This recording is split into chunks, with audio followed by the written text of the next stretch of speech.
The moment before you speak, the verdict is already in, not forming. Music in. Neurologists at Princeton measured exactly how long it takes the human brain to generate a confident social evaluation of another person. Music. 39 milliseconds, not 7 seconds. 39 milliseconds. Music. The span of half a blink. And that verdict, assembled entirely from visual data before a single word is exchanged, carries a documented cognitive bias. The brain will spend the next, music, several minutes, sometimes hours, quietly enforcing. Machiavelli wrote in The Prince that men judge far more by their eyes than by their hands. He wasn't being poetic. He was, music, describing the foundational operating system of human social cognition. Music. There exists a category of person who understands this at a mechanical level, who has treated their physical presentation, music, not as an accessory to their power, but as the weapon itself, who has become so obsessively, so music, precisely, so addictively calibrated in what they project that the room adjusts before they've said a word. By the end of this, music, you will understand why Machiavelli considered the management of appearance not a vanity, a survival imperative. And you will understand, music, the specific neurological mechanism that makes meticulously crafted people dangerous in ways the merely talented will never be. Music. Before you open your mouth, the case is already closed. Let's start with the mechanism, cold, clinical, music. Without the sentimentality that makes this truth comfortable to ignore. Your brain processes faces, music, through two distinct pathways running simultaneously at radically different speeds. The fast pathway, music, the subcortical route, moves visual information through the amygdala and produces an emotional and social evaluation before the visual cortex, music, has finished fully rendering the image. You're not experiencing intuition in those early moments. You are, music, experiencing biology. The verdict produced there is automatic, unconscious, music, and stubbornly resistant to revision. Social psychologists Nalini Ambady and Robert Rosenthal designed what became known as the thin, music, slicing experiments at Harvard in the 1990s. Subjects were shown silent video clips of university teachers. Music, 30 seconds, then 10 seconds, then 6. They rated the teachers on competence, music, effectiveness, warmth. The evaluations from 6 seconds of silent footage, music, correlated almost perfectly with ratings given by students who had attended those teachers' full semester courses. Music, 300 hours of interaction did not meaningfully improve on 6 seconds of visual impression. Read that again slowly. The information contained in your appearance, your posture, music, your grooming, the way your body occupies space, that information is not a supplement to the impression you make. It is the impression. Everything that comes after, the handshake, the introduction, the well-constructed argument, is processed, music, through a neural filter that already has its answer. That filter will find evidence to support it and quietly discard, music, evidence that contradicts it. This is called confirmatory processing. Once the initial impression fires, the brain behaves less like an evaluator and more like a defense attorney for its own original verdict. Walk in precisely calibrated, composed, music, deliberate, visually coherent. The brain across from you flags, music, your average moments as charming and your errors as forgivable. Walk in careless, disheveled, visually, music scattered. The same brain flags your brilliant moments as suspicious and your ordinary failures, music, as damning. You are not being evaluated. You are being filtered through a decision that was, music, made before you arrived. Machiavelli pointed at this in the Discourses on Livy. A prince who, music, holds himself with the visible architecture of power is harder to attack than a prince of equal ability who does not. Music, not because power produces the appearance, because the appearance produces the experience of power. First in the observer, then in the room, then in the reality of what that music room permits or denies. This is where most people stop reading. They understand the idea abstractly, music, nod at it, and continue grooming themselves at the level of basic decency. Basic decency neutralizes the negative response. Music, it doesn't trigger the positive one, and between those two outcomes lies an enormous, measurable, music, real-world gap. Quick pause. If you've been watching Mind Platter for a while, you know I don't ask for much. Music. But what I'm about to say matters, so listen for 30 seconds. YouTube demonetized this music channel. The advertisers don't want this material reaching you. So everything I can't say here, the harder applications, the specific tactics, the breakdowns the algorithm punishes me for, that work, music, lives on Patreon now. The members-only videos, the audio, music, podcast, the full written scripts, the frameworks I can describe in public but can't, music, actually teach in public. It's $4.99 a month, less than a coffee, music. For the half of this channel YouTube won't let me publish. If the public videos have been valuable to you, the inside is where the work sharpens. Link is in the description and pinned in the comments. The doors open. Back to the video. The man who built a throne with a length of cloth. In 1794, a young man named George Bryan Brummel arrived at Eton College with no title, no music, estate, no lineage worth speaking of. His father was a civil servant. His family's proximity to power was functional, music, not hereditary. By every measure of the rigid class architecture that governed Regency England, he was a man whose ceiling was already established. Music, by 1800, he was the most socially powerful person in England who did not sit on a throne. Beau Brummel, as posterity named him, did not ascend through wealth or war or inheritance.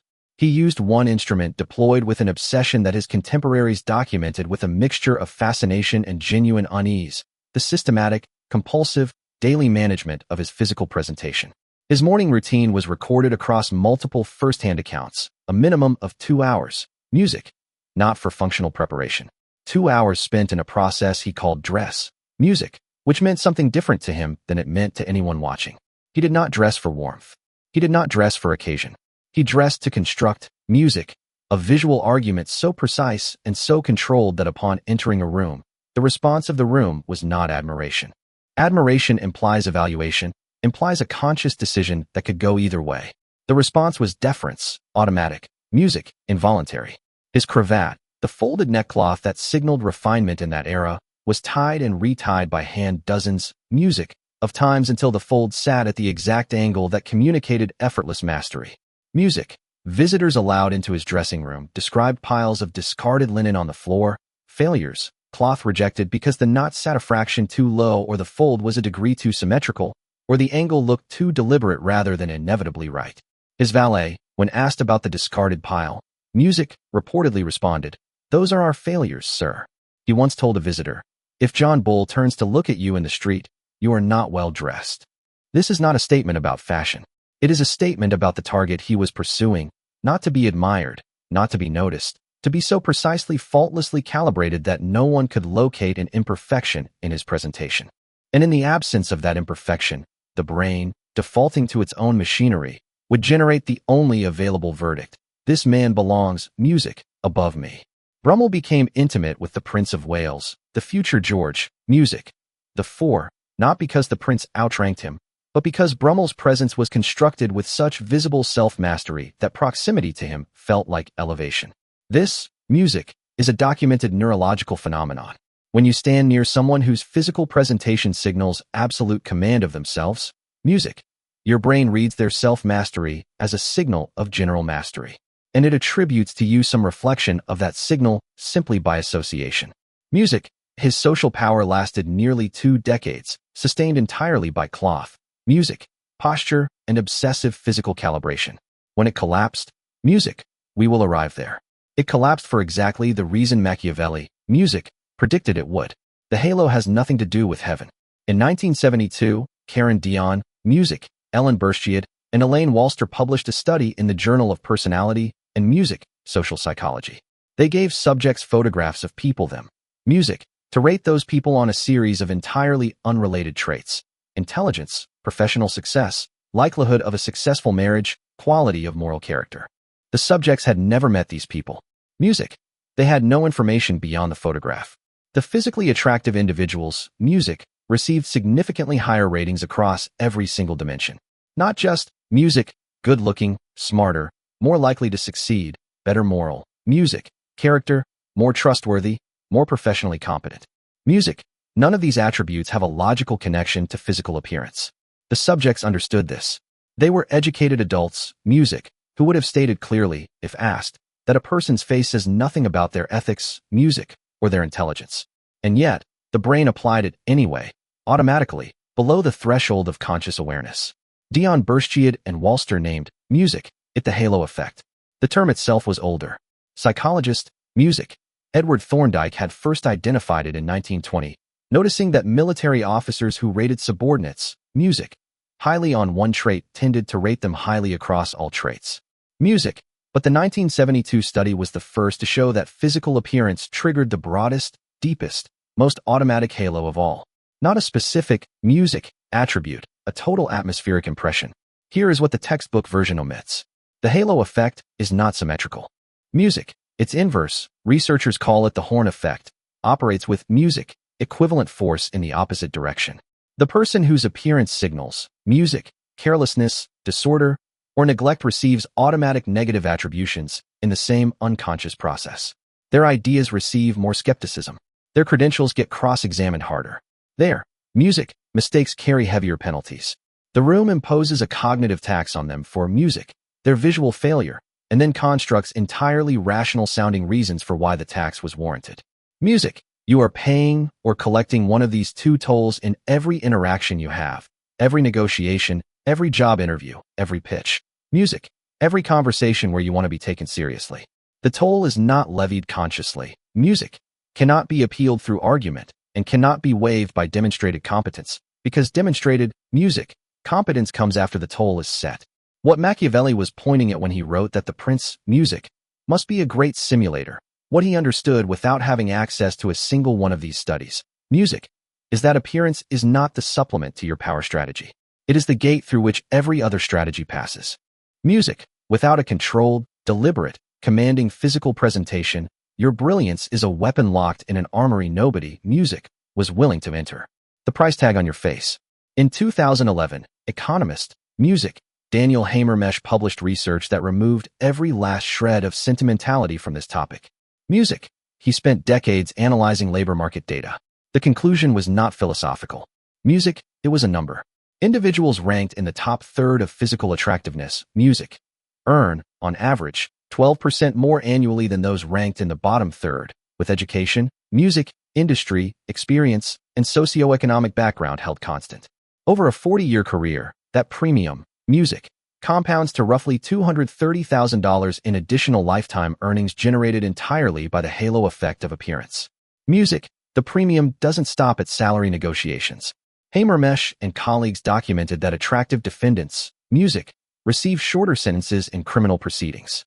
Attractive mortgage applicants receive more favorable loan terms. Attractive, music, candidates receive more callbacks across industries, cultures, and continents.